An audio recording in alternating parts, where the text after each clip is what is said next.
What's up, people? I'm just doing my quick overview, kind of review of the Kaku Zulu kayak. I've had it for about, I don't know, 2 months now. And I just want to go over some of the kind of pros and cons of it, stuff that I don't think they've said on other reviews besides, it's glorious. You know what I mean? Like a all-out pumped review. So first off, I've had this kayak, like I said, 2 months. I really do like it. I love the deck design, especially, if you were to use this without the pedal drive, you'd have, a crazy amount of floor space. And I primarily bass fish, freshwater fish. I don't live anywhere near the ocean, so just to base it off. But anyway, the deck space is amazing. It's incredibly stable. There's plenty of room to stand up and fish. I'm a big guy. I'm probably in 250, 255 range. So I'm a chunky ass, but this thing's awesome for that. It's super stable. I can stand on this thing, no problem, and fish, set hooks, have no worries. It's extremely stable. That part I really like. The seat is pretty awesome. It's high enough. It's easy to stand up with. You can sit on top of it. Has a lot of pros. It's not the most comfortable. I'm gonna get like one of them kayak cushions for the chair. After all day on it, it can get a little uncomfortable on the ass, but it's built stiff because you can actually stand on this and sit on this, or stand and put your feet up, or sit on here, put your feet there. So I suppose it's got to be a little bit stiff for that. So I'm not knocking it for that reasons, but there's plenty of room, back room here for I keep my shit's a mess, but one of these wilderness system crates in the back. Decent storage in the back. I will say this thing, I've had this out, like I said, for 2 months. It doesn't get barely any water in the hull at all. Maybe like a spoonful in the back. So there's a positive on it. Two, it's a pretty dry kayak, dry ride. Besides the pedal drive, if you were to just have the plate on, your feet ain't getting wet just the way the thing's made. Some more storage up front. The storage goes completely through. Obviously, I just got some rod holders jammed in here. There's a huge amount of gear tracks. They're aluminum, which I prefer over the new canoe kind of plasticky, whatever those things are. So you got room. The two down here that go pretty far back, both sides, for your seat. Then you got, these are handles slash more gear holders, which I put the double header, Yak Attack double header, a cup holder. And then you got these big ones in the back as well. So there's a ton amount of track space, which I like.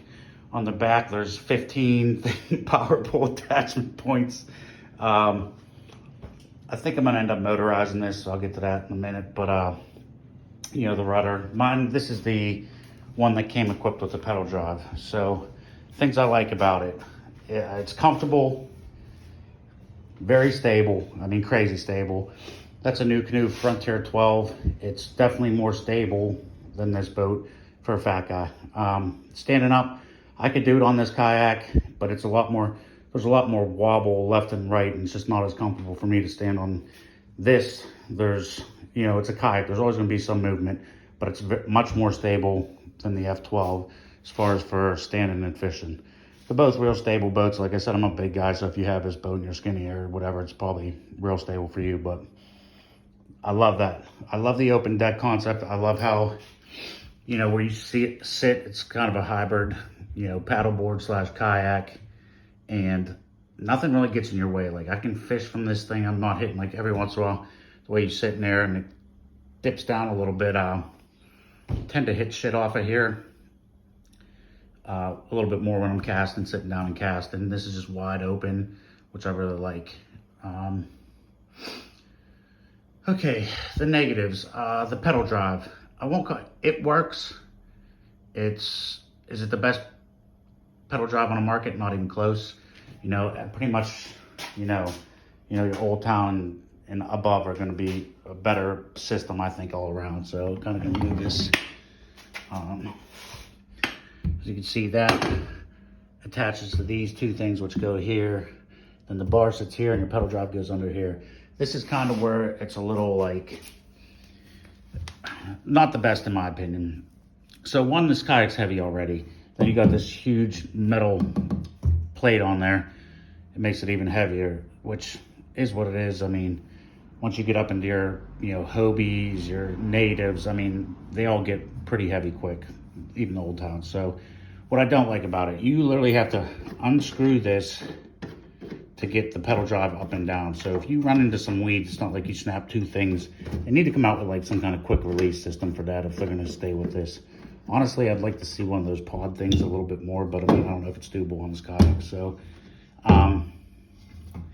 you literally have to unscrew it, and you know what I mean? Like when you're out on the water, you got these two things. I mean, it's just like, I'm waiting for one of these to take a, go down this little hole right here when I'm trying to screw it in or unscrew it. So, it's not the quickest way, definitely not the best way for a pedal drive. Like I said, I don't know if they could do anything out, but I'd like to see some kind of improvement in the pedal drive system. But like I said, this is on the cheaper end of pedal drive kayaks, so you kind of got a deal. If you were just using this, remove this and just have this flat open deck, which I think I'm either going to do that or rig a trolling motor up in the middle somehow. But I think I want to just go with a rear mount. Like on my new canoe, I just have a little transom mount trolling motor. So there's that. The way this system, works, like I said, that sticks up in here, and then you can just kind of pull it up, and it sits there basically when you're using it. It works. It's not the best. These pedals are kind of poop. They sell replacement pedals that aren't expensive. I don't know why they just don't get them made with the better pedals on them than these things. They have two straps. Problem with these is they always want to flip around and leave that on top, which is kind of annoying. So that's one negative. Another thing that I'll kind of gripe about, when you buy this, they give you two of these seat bracket holders that comes with two. It's still an expensive kayak. It's $22,000 or $2,100 and something dollars for this thing, so it's expensive. They give you two of these, and they say, oh, we found that's all you need. To me, that's just really some bullshit cost cutting. They're trying to chop out $20 off the price. Now, the thing is with it, you're supposed to be able to sit on top of this seat, which you can, I've done it, and stand on this. With just two of those on there, this thing wobbles back and forth. So they should give you four. I don't know why they don't. Like I said, I do know why. They're just cheaping you out on two little pieces, which makes no sense to me. And they say, oh, you only need two. It wobbles. I wasn't comfortable transporting it with the seat on, doing 80 down the highway.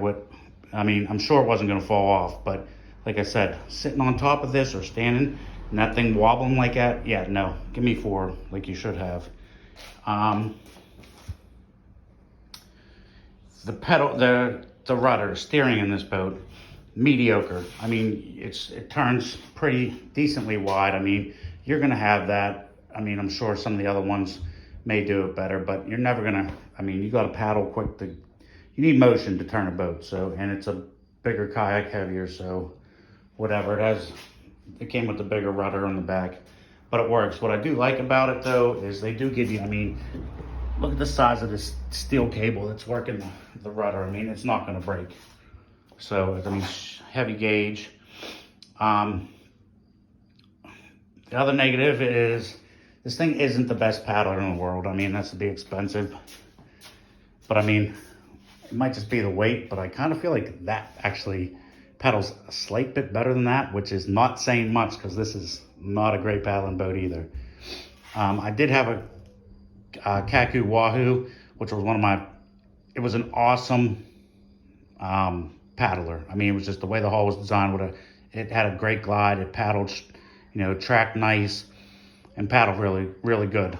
But on the downside of that, it was stable too. You sat way further down, closer to the bottom. Still sit on top, but your rise was about that much.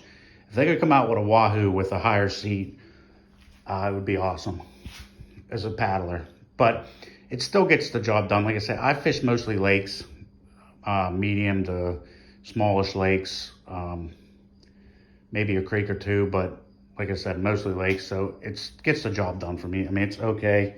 The pedal drive does help in that fact, but again, you know, I have a trolling motor on this. Typically when I'm fishing the large lakes, I take this just because I'd rather not freaking pedal this thing across a big lake. So overall, if you're thinking about one, besides the gripes I said, I mean, it's a great kayak. I mean, I would 100% rather fish on this all the time than this. So what I think I'm actually gonna do is either get rid of that rudder and just put a trolling motor in the back and just forget about the pedal drive, or maybe save some money. They do sell it's basically a Motor Guide XI3 with the GPS, but it's a Riordan or something like that you can actually mount on here and have it in the center, which I'm thinking about, but they're wildly expensive. I mean, it's like 1,800 bucks for the freaking trolling motor. So depending on if I want to spend that much or literally just wire this thing through hull and get a transom mount like this. They do sell a plate that goes on the back there for a transom mount trolling motor. And just use a tiller arm. I might do something like that because it's, a Minn Kota 35-pound thrust is like 100 bucks. So, I mean, I could do it a lot cheaper. It all depends. I'm not really sure what I want to do, but I think I eventually want to power this one way or another. But that being said, like I said, it's a great boat. It's super stable.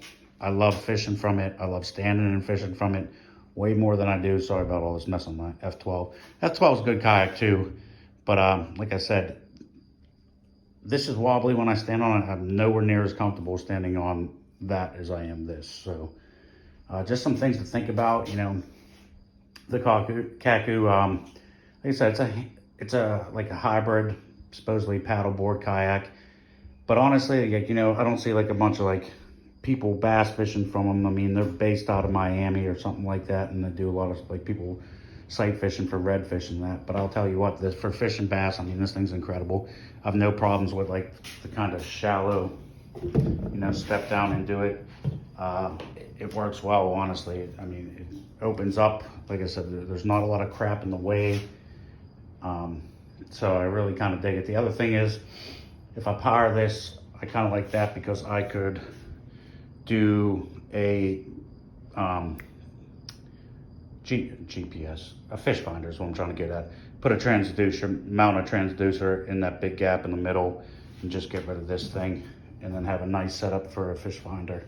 So there's some options with it, and I think it's probably the way I'm gonna eventually go in the future. But I do love the kayak, but I did want to give some of the negatives about it, and that's that. I hope I help you out. If you're thinking about it, I'm out.